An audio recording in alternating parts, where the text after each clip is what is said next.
Boa noite. Que a graça e a paz do Senhor esteja reinando no coração de cada um, amém? A honra, sem modéstia, é minha de poder estar aqui nesse momento importante em que vocês comemoram, o ministério comemora mais um ano de trabalho, um ano de dedicação. Eu quero agradecer do fundo do meu coração ao pastor Gilson, a pastora Cláudia, por nos dar essa oportunidade, essa honra de poder compartilhar esse momento com vocês. Ali está a minha esposa, a mulher mais linda do meu mundo, pastora Rita. Estão ali também, eu vou apresentar, pessoal que veio comigo lá da nossa igreja, presbítero Orlando, a presbítera Jace, juntamente com o João e o David. Eu tenho, assim, uma gratidão muito grande, em primeiro lugar, por Deus ser tão misericordioso comigo. E hoje eu conheço um celeiro de profetas, um celeiro de intercessores, de pastores. E hoje eu tenho a honra de apresentar aqui o presbítero Orlando, a presbítera Jace, que logo, logo serão os pastores da Igreja Batista Alfa. E a minha alegria é poder conhecer onde eles foram formados. Onde eles deram, principalmente o Orlando, deram os primeiros passos aí. E vocês prepararam, pastor Gilson, vocês prepararam um casal, uma família de bênção, que hoje está sendo um instrumento precioso de Deus para as nossas vidas lá. Então eu agradeço realmente, parabenizando essa igreja pelo trabalho. Às vezes, quando uma pessoa sai da nossa igreja e vai para uma outra denominação, a gente sente a perda, mas, como eu falei, nós nunca perdemos. O reino dos céus é que ganha, o reino de Deus é que ganha. Então eu agradeço mais uma vez a oportunidade de estarmos aqui. E hoje eu quero compartilhar uma palavra com você. Nós já ouvimos aqui na ministração de abertura. Vocês devem ter ouvido durante o mês, porque o tema fala sobre a graça. Vocês já devem ter ouvido que a graça é um favor imerecido, tantas coisas nesse sentido. E eu quero continuar falando um pouco sobre a graça que nos alcançou, a graça que transforma as nossas vidas, a graça que encontra em um comedor de arroz e feijão que nem eu, e de repente transforma num pastor para cuidar do rebanho dele. Eu pastoreio hoje, atualmente, a igreja de Mongaguá, a Igreja Batista Alfa de Mongaguá e Praia Grande. Por isso que eu falo que a ida deles para lá foi providência de Deus, porque Deus sabia que seria demais para eu e a minha esposa cuidar das duas igrejas, então Ele já mandou um reforço capacitado para nos ajudar a conduzir aquele povo. E só a graça de Deus é suficiente para poder fazer com que isso seja uma realidade nas nossas vidas. Então quero convidar você a abrir a sua Bíblia, lá na carta de Paulo a Tito, no capítulo 2, Tito capítulo 2, nós vamos ler do versículo 11 até o 14, Tito 2, do 11 ao 14.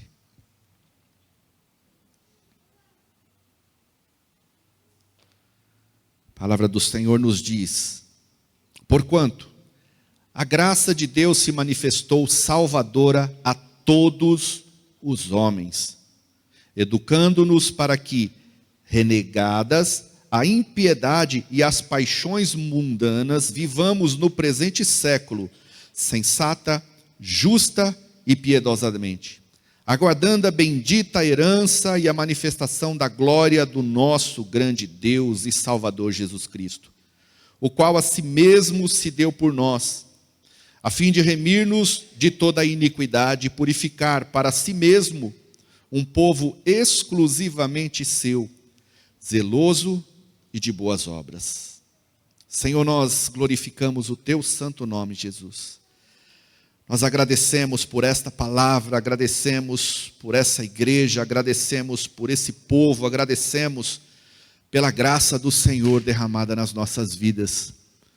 Nessa noite eu peço ao Senhor que venha, Senhor, tocar os nossos corações, abrir o nosso entendimento para aquilo que o Senhor tem.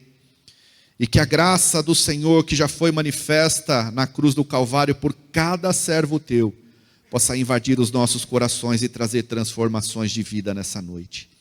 É o que nós te pedimos e te agradecemos no nome de Jesus. Amém. Queridos, Tito, o destinatário dessa carta, ele era um grego convertido ao cristianismo, ele era um discípulo de Paulo, e ele foi deixado na cidade de Creta para que ele pudesse dar continuidade ou organizar, cuidar da igreja naquela ilha. A cidade de Creta, ela tinha uma marca muito ruim, ela tinha uma marca, uma influência muito ruim, e eles eram conhecidos como pessoas mentirosas, enganadoras, pessoas que se utilizavam de subterfúgios escusos para poder conquistar, para poder avançar. E parece que os cristãos daquela cidade, mesmo convertidos, estavam praticando esse tipo de conduta. E aí Paulo escreve essa carta para Tito, orientando e dizendo a postura que eles deveriam tomar para poder realmente ser chamado de cristãos. É interessante, eu peguei aqui um fato histórico, uma curiosidade.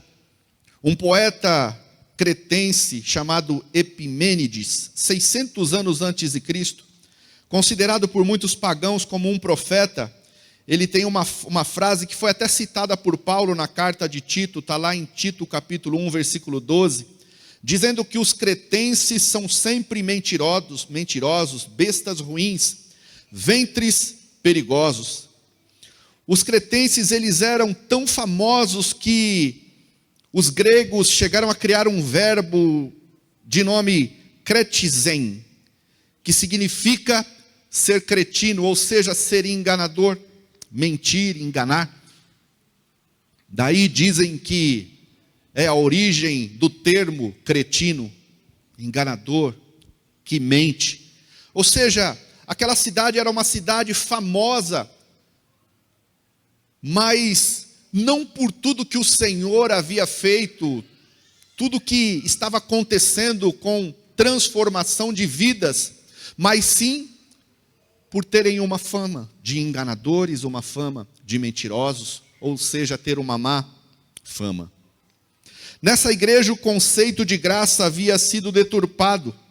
Eles acreditavam que, pelo fato da graça ser algo imerecido e algo que Deus nos deu,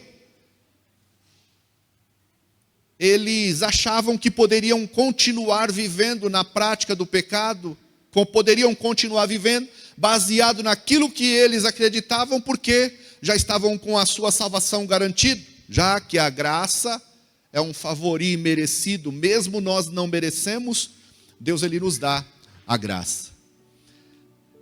Daí, isso me leva a chegar nos nossos dias hoje, porque a graça nos alcançou, mas a graça ela traz transformação, a graça ela traz cura, a graça que vem após um encontro com Deus, ela precisa trazer transformação. E infelizmente hoje, dentro das igrejas, nós vemos muitos cretenses ainda. Nós vemos muitas pessoas que se dizem debaixo da graça, se dizem portadores da graça, se dizem crentes convertidos ao Senhor, mas que continuam na prática que eles praticavam antes. Ou seja, não trouxe transformação de vida. A salvação do homem é vista pelas religiões do mundo inteiro, independente de qual seja, de duas formas, que ao mesmo tempo que se encaixam para justificar uma denominação e uma religião, elas são antagônicas entre si, porque não se combinam. Alguns dizem que o homem é salvo pelos seus méritos, outros dizem que o homem é salvo pela graça. Alguns dizem que a salvação é um caminho aberto pelo homem da terra para o céu. Outros acreditam piamente que é um caminho aberto por Deus até o homem. Alguns dizem que o homem constrói a sua própria salvação pelo seu esforço e recebe a salvação como dádiva. Outros que nós recebemos a salvação como dádiva imerecida. Não existe um caminho alternativo entre salvação. É impossível nós sermos salvos pelos nossos próprios esforços e ao mesmo tempo sermos salvos pela graça de Deus. Como eu falei no início, são posicionamentos totalmente antagônicos. Mas nós, que um dia entregamos a vida para Jesus, nós que um dia reconhecemos Jesus como nosso Salvador, o nosso único suficiente Salvador, nós temos uma certeza, nós temos uma convicção, e é isso que faz com que nós possamos caminhar debaixo da graça. Nós compreendemos que a soberana graça de Deus é o único meio pelo qual podemos ser salvos. Não existe outro meio de nós conquistarmos a salvação a não ser pela soberana vontade de Deus derramada sobre as nossas vidas por esse favor imerecido que é a graça que nos alcançou. Os reformadores ergueram a bandeira do sola gratia, que em latim significa somente a graça, e esse princípio afirma que a salvação dos seres humanos é um dom de Deus, exclusivo de Deus, e que por mais que nós possamos nos esforçar, por mais que nós possamos nos dedicar, nós não influenciamos no meio pelo qual nós podemos ser salvos. Um teólogo estudioso da Bíblia, que eu particularmente tenho como uma referência, e graças a Deus ele é brasileiro, então nós conseguimos nos alimentar da sabedoria que Deus deu para ele. O reverendo Hernandes Dias Lopes, ele fala sobre 4 temas muito legais, muito importantes, que traz assim uma compreensão, e eu quero compartilhar com você. Eu dei o crédito porque eu me alimento muito das mensagens do reverendo, e eu estava assistindo esses dias sobre a graça, até para me preparar para esse sermão.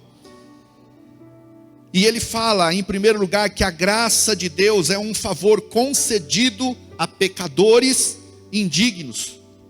Ou seja, Deus não nos amou, escolheu, chamou e justificou por causa dos nossos méritos, mas apesar dos nossos deméritos.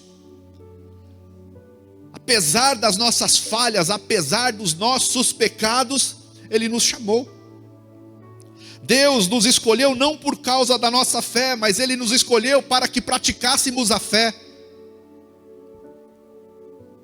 Deus nos escolheu não porque nós éramos santos, mas para que nós pudéssemos ser santos. Ou seja, diferentemente de nós que esperamos uma primeira atitude de aproximação, geralmente nós correspondemos a algo, nós correspondemos a um cumprimento, correspondemos a uma boa ação, correspondemos a algo que alguém faz para nós. Deus não. A graça de Deus nos alcançou mesmo nós sendo pecadores.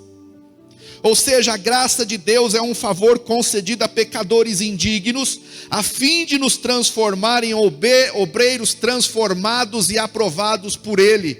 Ele pagou o preço do nosso resgate, Ele morreu por nós, para que nós pudéssemos ser transformados através da graça que passa a habitar em cada um de nós.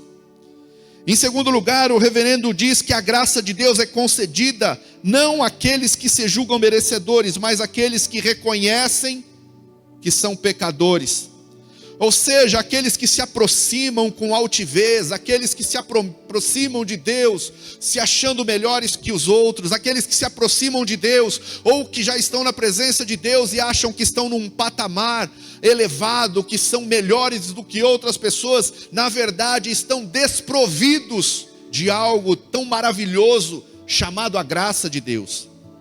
Mas aqueles que se aproximam de Deus, batendo no peito, reconhecendo a sua pequenez, reconhecendo os pecados, reconhecendo que é dependente da graça de Deus, esse é lavado, esse é transformado e esse é colocado numa posição de ataque no inferno e de ganhador de almas para o Senhor, através da graça de Deus que habita em cada um de nós. O reverendo ainda diz que a graça de Deus não é o resultado de obras, mas as obras são o resultado da graça. Graça e obra estão em lados opostos. Aqueles que se esforçam para alcançar a salvação através das obras estão anulando a graça. E aqueles que tomam posse da graça, eles não podem se achar dignos de dizer que as suas obras influenciaram na graça de Deus. Pastor, mas que coisa confusa é essa? Não, não é confuso. A obra e a graça, elas continuam, elas caminham junto. Mas a nível de condicional para a salvação, o que você faz, a sua dedicação na obra de Deus, ela é resultado da obediência, ela é resultado da caminhada que você tem com o Senhor. Mas ela não coloca nenhuma vírgula, ela não coloca nenhuma pedrinha na graça de Deus sobre as nossas vidas. Porque o preço da graça foi o sangue de Jesus derramado naquela cruz. Ou seja, por mais que nós nos esforcemos, o pastor Gilson, pelo que eu converso com Orlando, pelo pouco que eu conheço ele, nós temos assim, Orlando até sempre falou, por isso que eu me identifiquei, o senhor é muito parecido com o pastor Gilson.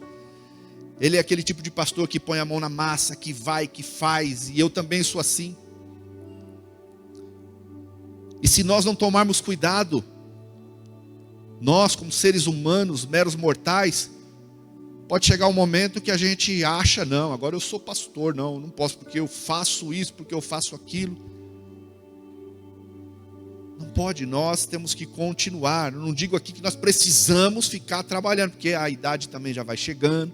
Deus vai colocando umas pessoas novas assim, que nem o Orlando e a Jace, para poder pegar no pesado. A gente vai começando a ficar mais descansados. Mas o fato de fazer, o fato de estar envolvido não acrescenta nada no tocante à nossa salvação.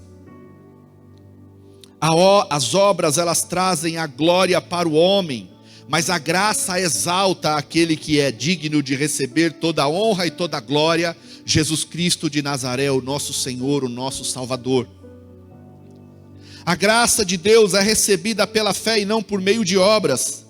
A fé não é meritória, é dom de Deus. A fé é um instrumento mediante pelo qual tomamos posse da salvação pela graça. O apóstolo Paulo sintetiza este glorioso ensino lá em sua carta aos Efésios. Efésios capítulo 2, versículo 8 diz assim: porque pela graça sois salvos mediante a fé, e isso não vem de vós, é dom de Deus. Não de obras para que ninguém se glorie, pois somos feitura dele, criados em Cristo Jesus para as boas obras, as quais Deus de antemão preparou para que andássemos nela. Ou seja, nós vimos lá no texto inicial, quando Paulo escreve para Tito, ele dá algumas orientações, ele, na verdade ali ele está chamando atenção para que Tito colocasse a igreja no prumo, no rumo, porque alguns crentes estavam se dizendo cristãos, mas estavam com as mesmas práticas. E aqui nós chegamos num ponto em que Paulo ele diz que não é pelas obras que nós somos salvos, mas sim pela fé em Deus. Então, o que eu posso fazer então? Poxa, se nós não tomarmos um cuidado, nós vamos chegar ao mesmo nível dos cretenses.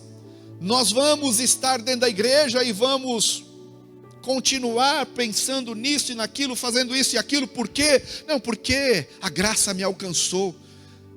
O pastor falou que por mais que eu faça, eu não vou conseguir acrescentar nenhum côvado sequer na minha salvação, porque é pela graça que nós somos salvos, e isso não vem de nós, isso é um dom de Deus.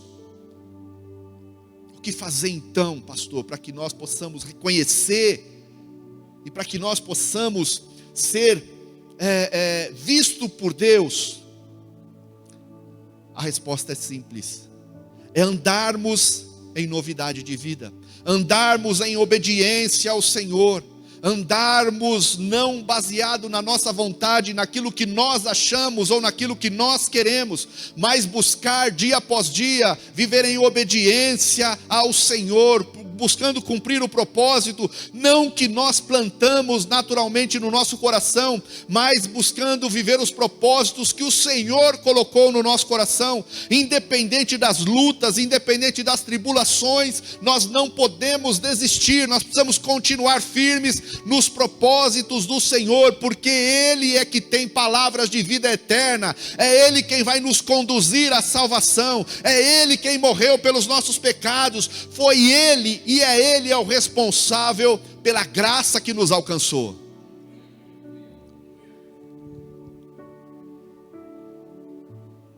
Hoje, queridos, nós vivemos debaixo de uma influência maligna. Nós não temos, em nome de Jesus, uma herança deixada pelos cretenses, mas nós vivemos debaixo de uma influência maligna, a síndrome do Big Brother. A síndrome do Big Brother, ela meio que está transformando o mundo em observadores. Hoje em dia nós somos visuais, nós queremos ver, nós não queremos nos envolver. E nós, para que você possa compreender isso melhor, e se você não tomar cuidado, daqui a pouco você está com essa síndrome. A síndrome do Big Brother faz com que nós sejamos excelentes observadores, mas nós não nos envolvemos. Hoje em dia, eu sou oficial militar aposentado, eu trabalhei 30 anos, 29 anos na Polícia Militar, e desses 29, durante 6 anos eu fui da infantaria, e o restante da minha carreira eu trabalhei no Corpo de Bombeiros. Então nós vemos, nos últimos dias, nos últimos tempos da minha carreira, eu já pude presenciar isso. Às vezes nós chegávamos numa ocorrência de presa em ferragens, ocorrência de incêndio, ocorrência de desabamento. Nós precisávamos pedir para a população civil sair, nós precisávamos pedir, olha, por favor, saia, aqui é perigoso, olha, tá. Por quê? Porque as pessoas se envolviam, elas se compadeciam com a necessidade. Hoje em dia, queridos, a pessoa se depara de repente com um acidente de trânsito, o carro bateu, atropelou um motoqueiro, bateu em outro carro, está saindo fumaça. As pessoas se preocupam em fazer, sabe o quê? Tirar o celular do bolso para poder pegar uma boa imagem e para poder ser o primeiro a postar. Ou seja, não se envolve com a dor do próximo, não se envolve com a pessoa, não se envolve com aqueles que estão necessitando de socorro. Alguns pegam o celular, começam a filmar e liga para o bombeiro, liga para o bombeiro. E o outro também quer pegar o celular, que também quer gravar. Semana passada caiu um avião. O avião caiu no interior de São Paulo, morreram 62 pessoas. A quantidade, a chuva de imagens que chegaram na internet, nos meios de comunicação, a chuva de imagens. As pessoas estão muito preocupadas com isso, e nós precisamos nos envolver com as pessoas. Nós não podemos permitir que isso venha nos contaminar de uma forma negativa, porque a graça de Deus nos alcançou e nós precisamos nos compadecer. A palavra do Senhor diz que Jesus, quando andava nos povoados, ele se compadecia das pessoas. Jesus, ele se envolvia com o problema das pessoas. Jesus, ele se envolvia com o leproso que era excluído da sociedade. Jesus, ele se envolvia com a prostituta que na verdade era para ser apedrejada, mas ele se envolvia com ela. Nós, como pequenos cristos, precisamos nos envolver com as pessoas. A graça nos alcançou, nós não podemos nos deixar levar pela síndrome do Big Brother e assistir as coisas de longe. A palavra do Senhor relata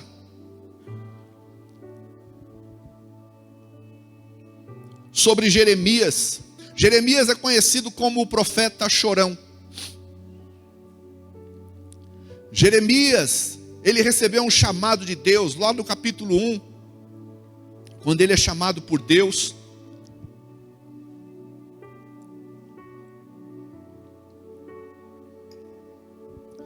Quando ele é chamado por Deus, a resposta dele foi a seguinte: Senhor, eu sou muito novo. Não, Senhor, para mim não dá. Aí Deus fala assim: Jeremias, eu estou te chamando.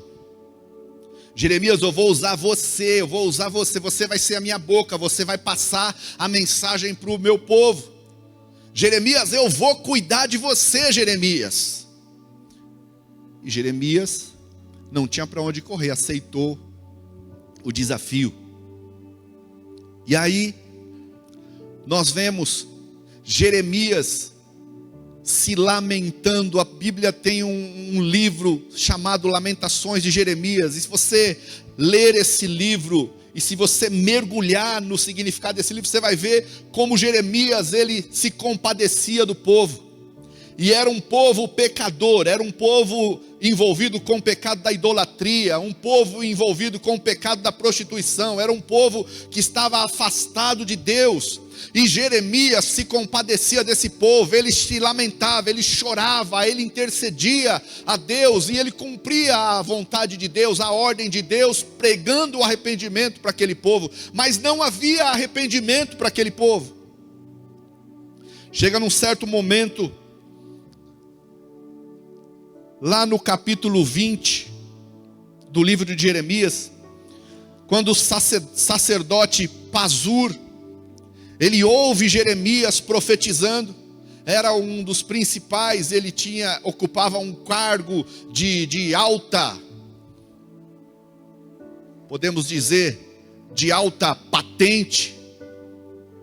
E ele viu as profecias de Jeremias contra aquele povo, a justiça que Deus estava prometendo para aquele povo. Ele não gostou das profecias de Jeremias, ele manda amarrar Jeremias no tronco, ele açoita Jeremias. Jeremias viveu dias terríveis. Jeremias, além dos açoites, foi até ameaçado de morte para se calar. E o livro continua, eu não quero me estender muito. E chega num certo momento na vida de Jeremias que ele diz que estava arrependido até de ter nascido. Jeremias chorando, conversando com Deus, ele fala: mas por quê? Maldita foi a hora que eu nasci. E de repente Jeremias, com toda aquela angústia, com toda aquela agonia, ele conversa com Deus, porque ele tem intimidade com Deus, e ele chega e ele começa a questionar Deus: Senhor, mas eu não queria. O Senhor me escolheu. O Senhor falou que ia me proteger. Eu não tinha como falar não, porque o Senhor é mais forte do que eu. Mas por que estou passando por tudo isso? E Jeremias, falando com o Senhor, chega um momento em que Jeremias ele fala assim: olha, eu tentei parar. Eu queria desistir, eu queria parar, eu queria desistir, mas cada vez que eu falava de parar, a palavra do Senhor, ela ardia no meu coração. O meu interior, ele estava como se estivesse pegando fogo pelas coisas de Deus. Queridos, o que falta nas nossas vidas é isso, é permitir que a palavra de Deus volte a arder no nosso coração, para que nós possamos sair da nossa zona de conforto, e podemos, assim como Jeremias, independente da situação que nós estamos vivendo, avançar, fazer com que o reino do Senhor cresça, porque um dia alguém ardeu dentro do seu coração a palavra, e foi um canal da palavra de Deus para as nossas vidas. Se hoje eu estou aqui, se hoje você está aqui, é porque alguém teve a palavra do Senhor ardendo no seu coração. Hoje em dia nós estamos assistindo as coisas meio que Big Brother.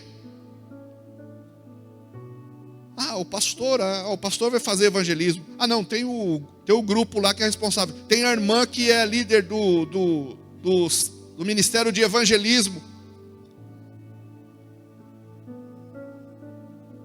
Nós precisamos nos envolver, queridos. Nós precisamos nos envolver, porque a graça nos alcançou, e nós precisamos nos compadecer. Nesse mesmo momento que nós estamos celebrando o aniversário dessa igreja, nesse mesmo momento que nós estamos aqui num ambiente protegido, nessa linda igreja, nesse mesmo momento, tem pessoas que estão entrando para o mundo das drogas, tem pessoas que estão se prostituindo, tem pessoas que estão roubando, pessoas que estão sendo roubadas, pessoas que estão morrendo sem Jesus, e a graça de Deus nos alcançou, e o que nós estamos fazendo em retribuição a essa graça que nos alcançou, que perdoou os nossos pecados, as nossas falhas?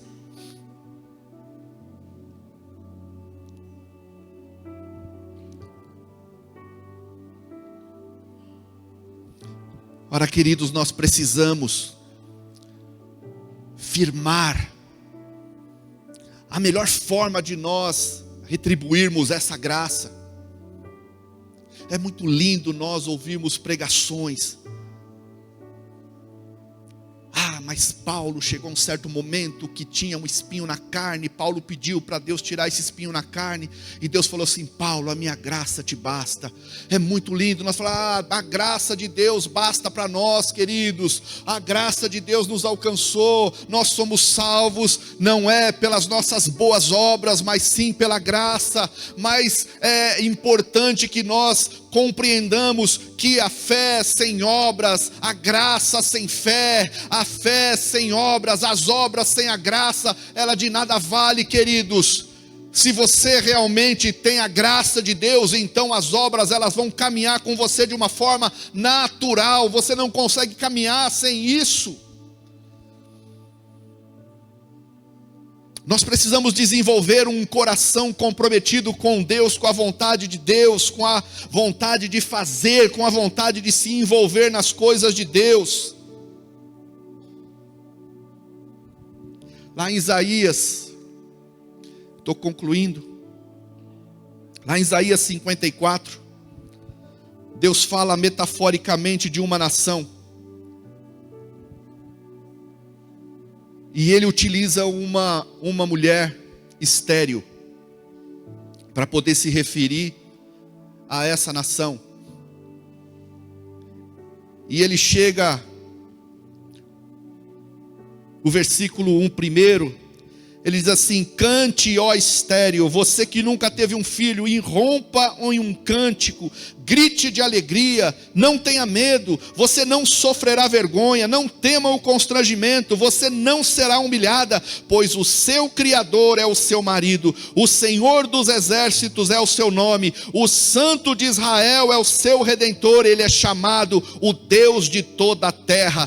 cante, exulte, dê glórias. Nós precisamos no mundo espiritual visualizar, profetizar e declarar através da presença do Senhor, através da graça de Deus que nos alcançou. Nós precisamos profetizar a vitória, nós precisamos buscar essa vitória através de uma vida de obediência ao Senhor, através de uma vida de santidade diante do Senhor, através de uma vida de posicionamento diante do Senhor. Conversava com o pastor Gilson agora, pouco tempo que nós conversávamos, falávamos de estrutura e ele começou a dar uns testemunhos. E é bom conversar com homens de Deus de verdade, que nós temos testemunhos para trocar e mostrar que a glória de Deus ela é manifesta ainda nos dias de hoje. E ele falou uma coisa que é verdade, ele falou: olha, pastor, para a gente ganhar as coisas de Deus, a gente não precisa ficar pedindo não, porque Deus sabe aquilo que nós precisamos. Deus, Ele tem o melhor para nós. E ele começou a testemunhar de algumas coisas aqui. Eu falei: pastor, lá também nós temos vivido. Nós estamos com a igreja de Praia Grande hoje num terreno com estacionamento fechado, e nós não pagamos aluguel, porque Deus moveu o coração de uma pessoa, moveu de uma forma sobrenatural, sem nós sairmos pedindo nada. E quando nós fomos nos apresentar, quando nós fomos conversar para tratar de aluguel, ele falou: não, vocês vão ocupar o espaço, não vou cobrar aluguel, porque aquele lugar é herança do meu pai, e o meu pai comprou aquele lugar para ser igreja. E eu estava com o meu coração aflito, porque há 2 anos a igreja que estava aqui fechou, e o propósito que o meu pai colocou estava adormecido. Vocês são resposta de oração, e nós já estamos lá, quantos anos? Vamos fazer 5 anos que nós estamos lá. Pastor Gilson e mais algumas pessoas já foram lá, conheceram. Ali na praia, bem localizado, na avenida, próximo da UPA, com estacionamento, é lugar para no mínimo R$5.000 de aluguel. Agora há pouco também, o ano passado, recebemos uma mensagem, uma notícia de uma irmã que foi na minha casa, e falou: pastor, conheci uma pessoa assim, assim, e ele estava falando para que ele comprou muitas terras lá no Agenor de Campos, que é uma área rural que tem lá em Mongaguá, e de repente ele começou a falar que ele fez um propósito com Deus, que ele ia dizimar. Aí inclusive tinha uma pessoa que estava comigo lá, que é da Umbanda, e ele tem lá uma associação que cuida de crianças lá. Aí na hora ele falou assim: dá para mim, eu tenho uma associação que cuida de crianças, isso e aquilo. Tá, mas qual que é a religião? Nós somos espíritas da Umbanda. Falou: não, o meu propósito é para dar para alguma coisa da igreja. Aí na hora eu falei assim: tem nossa igreja, quer conhecer o pastor? Aí ela chegou para mim: pastor, o senhor quer conhecer ele? Eu falei: vou conhecer o pastor, o irmão. Aí fomos conhecer o irmão, contamos a nossa história. E de repente o proprietário passa no nome da igreja um terreno com 20 metros de largura e 200 metros de comprimento na área rural. Esse é um Deus, queridos, é um Deus que está esperando você se posicionar diante da graça que Ele derramou sobre a sua vida, com obediência, abrindo o leque, saindo da sua zona de conforto. Senhor, realmente, não porque o líder do louvor falou, me motivou a falar, realmente, eis-me aqui, Senhor, envia-me a mim. Pastor, conta comigo. Pastor, eu quero fazer a obra, eu quero evangelizar, eu quero poder retribuir essa graça que foi derramada sobre a minha vida. É isso que Deus espera de nós, queridos, posicionamento. Nós temos vários exemplos bíblicos que nos mostram a graça de Deus sobre um povo. Eu não sei, às vezes você saiu da sua casa e você está com um problema que é intransponível. Às vezes você está com o seu coração apertado, às vezes você está com a sua mente cheia e você não consegue nem refletir na palavra, você não consegue nem pensar nisso, porque os problemas são tantos. Mas a partir do momento que nós nos colocamos na posição de servos obedientes do Senhor, Ele cuida dos detalhes. Nós servimos um Deus de mínimos detalhes, queridos. Nós servimos um Deus que sonda, olha só, Ele sonda o seu coração. Algo que um ultrassom, algo que uma ressonância magnética mais moderna não consegue fazer, Deus Ele faz, Ele sonda o seu coração, Ele consegue identificar os detalhes, as necessidades que você está enfrentando. E de uma forma ou de outra, de repente, você, assim como o povo quando saiu do Egito, eles saíram, eles estavam em obediência ao Senhor. Eu já ouvi algumas pregações, em algumas pregações eu ouvi o pastor dizendo assim: o povo estava fugindo do Egito. Não, o povo não estava fugindo do Egito, o povo estava saindo do Egito, autorizado e sobre uma direção de Deus.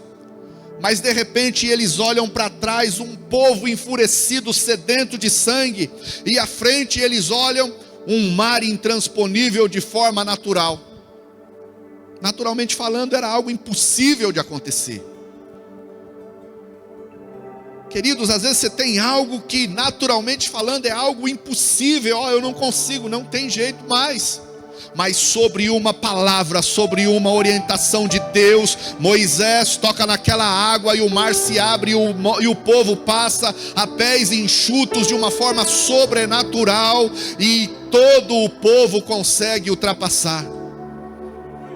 Questão de obediência, questão de posicionamento. Nós precisamos nos posicionar diante das lutas. A graça de Deus já nos alcançou, a posição que Deus nos colocou já é uma posição de destaque. Nós somos sacerdócio real, nós somos raça eleita, povo de propriedade exclusiva de Deus para anunciar as boas novas. Basta nós nos colocarmos na posição de obediência. Senhor, aonde o Senhor me quer? Senhor, eu tenho andado segundo a minha vontade, segundo os meus passos, e não tem dado certo. Daqui para frente eu quero obedecer o Senhor, porque eu reconheço a graça do Senhor na minha vida, eu reconheço a graça do Senhor na minha família. Mas a minha esposa, mais o meu marido, o meu filho está difícil, a minha esposa, mas a graça do Senhor vai alcançar toda a minha família, e nós vamos poder ver o novo do Senhor.